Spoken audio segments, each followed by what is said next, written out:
ಈಗ breaking news ಒಂದು ಬರ್ತಾ ಇದೆ. ಸೈಟ್ ಮನೆಯನ್ನ ಖರೀದಿ ಮಾಡೋಕ್ಕಿಂತ ಮುಂಚೆ 100 ಸಲ ಯೋಚನೆ ಮಾಡಬೇಕಾಗುತ್ತೆ. ಯಾಕಂದ್ರೆ ನಿಮ್ಗೆ ಸೈಟ್ ಸಿಗೋದಿಲ್ಲ, ಮನೆನೂ ಸಿಗೋದಿಲ್ಲ, ಕೊನೆಗೆ ನೀವು ಕಟ್ಟಿರುವಂತಹ ಒಂದು ದುಡ್ಡು ಕೂಡ ಕೊಡೋದಿಲ್ಲ. ಫ್ರಾಡ್ ಕಂಪನಿಗಳು ಜಾಸ್ತಿ ಆಗ್ತಾ ಇದೆ.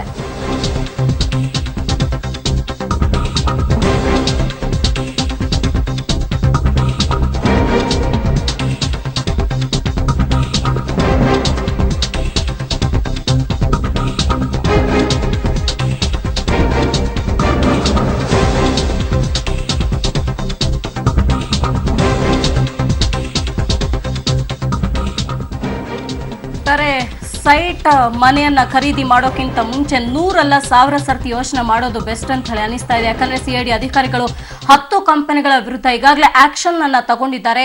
ಈ ಮೂಲಕ ಈ ಒಂದು ಫ್ರಾಡ್ ಅಂದ್ರೆ ಮೋಸ ಮಾಡ್ತಾ ಇದ್ದಂತಹ ಕಂಪನಿಗಳ ನಿಜ ಬಣ್ಣ ಬಯಲಾಗಿದೆ. ಸೈಟ್ ಫ್ಲಾಟ್ ಖರೀದಿ ಮಾಡೋಕೆ ಅಂತ ಹೋಗ್ತೀವಿ, ನಾವು ಕೂಡಿಟ್ಟ ದುಡ್ಡನ್ನೆಲ್ಲ ಅದರಲ್ಲಿ ಇನ್ವೆಸ್ಟ್ ಮಾಡ್ತೀವಿ.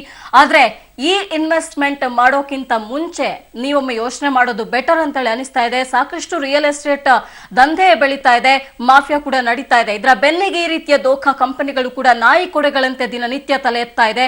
ಹೀಗಾಗಿ ಸಿಐಡಿ ಅಧಿಕಾರಿಗಳು 10 ಕಂಪನಿಗಳ ವಿರುದ್ಧ ಈಗಾಗಲೇ ಆಕ್ಷನ್ ಅನ್ನ ತಗೊಂಡಿದ್ದಾರೆ.